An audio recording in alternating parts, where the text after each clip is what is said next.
day, everyone. Welcome again to another edition of Fayette Focus. Harry Wright with you today. My guest from the Fayette County Diabetes Association and Fayette County Memorial Hospital. We've got Mary Dye. Mary, how are you? I'm fine. Thanks for having me. Wonderful.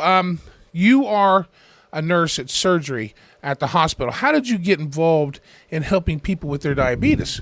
At the time, there was a director of nursing that came in one day and said, Mary, I think we need to promote a diabetes program. I think you'd be good at it, which I really didn't have that much other than fact being a nurse and knowing a little bit about diabetes.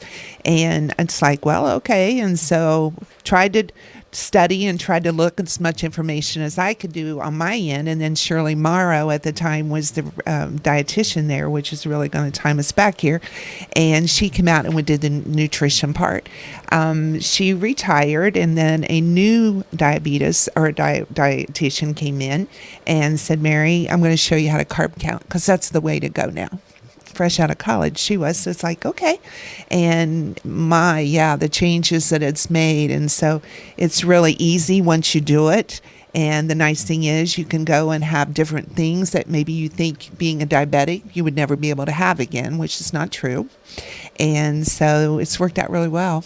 Now, before the carb counting, it was all different. I mean, right when they came up with that idea about you've got to watch your carbs, about 70 grams of carbs for your breakfast, 30 grams for a snack, and then 70 for your other meals. Once you started to do, but before that, there was just a whole bunch of different ideas out there. Kind of confusing, starches and protein and fats and all that. And what I noticed that patients were coming over from the doctor's offices with like a piece of paper that had an example menu. And when I found out they were eating the same thing because they were totally confused on, what they could have, the portion amount. And so carbs is so much easier. I remember 30 years ago when Mom was diagnosed diabetic, and that was the thing. Here's what you eat on Monday. Well, they ate that every Monday.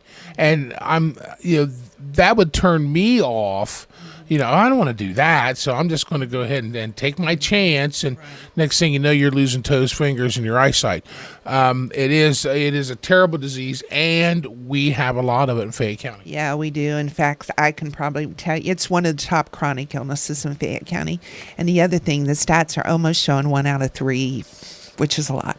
It is a lot, and it affects your health in so many ways. It affects your organs, it affects your eyesight, it affects your heart. People who are diabetic are more apt to have heart disease. Right, strokes and eyes and kidneys and neuropathy, with the nerve part. So a lot of things. A lot of things. So if you are having trouble, now this is where Mary comes in fantastic. If you are having trouble keeping your blood sugars under control, come see Mary. Give her a call. Get a hold of Mary at the hospital, because this is something that you have taken and you've really had great success with this.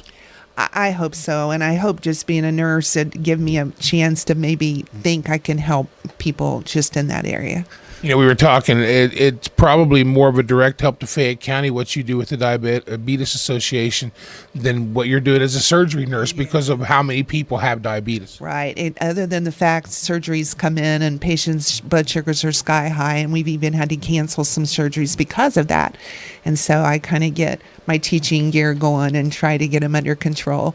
Now, with that being said, we have a Diabetes Association Fayette County. They have an event coming up November the 6th. It's a Monday. Tell us about it. Well, I used to do this back several years and kind of laid back from it a little bit and got to thinking, everybody enjoyed this so much. So we're bringing it back, and it is the Diabetes Holiday Dinner. And we're going to have it out at Southern State.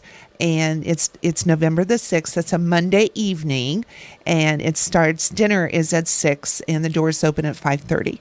A lot of fun entertainment. Just a night to come, relax, actually have a catered meal so you can have a nice meal and still be under the carb level too. And I just want people to come and have fun. And it is going to be a great time. It's going to be at Southern State. You can have carb-friendly meals, absolutely. And Mary has got the hookup with some wonderful people who've got some great recipes where you can take something that normally you would look at and go, I'm diabetic, I can't have that. But if you make it this way, you can. That's right. And there's a lot of that. There is. So if you are thinking that you or somebody you know need a little help with your diabetes, you can get a hold of Mary at 333-2954. That's 333-2954, 740 area code, and maybe get hooked up with a diabetic class. Now, the classes, there's no charge. There's no charge for the classes. And I will have a class November 20th, a regular class, which is out at Medicarts Building number 2. And like you said, no charge. And that doesn't happen much in healthcare anymore. So No, it doesn't. When you're talking, Yes. that's right. When you're talking healthcare and no charge, it's like, what are you people talking about? But no, it is. And the November 20th class will probably feature on what not to eat at Thanksgiving. yeah, because the holidays, I take December off. And so this is kind of going to venture up. You know, we're going to have the dinner on the 6th and then class on the 20th. And that way we can discuss a lot of things about that. There you go, folks. Portion control for your diabetes. But on the night of the November the 6th, you might not have to worry about portion control. It'll be taken care of for you. It'll be taken care of, yes. There you go. It's at the Southern State Community College. Doors open at 5:30. Dinner is at 6. Mary, thank you so much. You're so busy with the hospital and the Diabetes Association. Thank you for coming in and visiting. Thanks for having me, Harry. I appreciate it.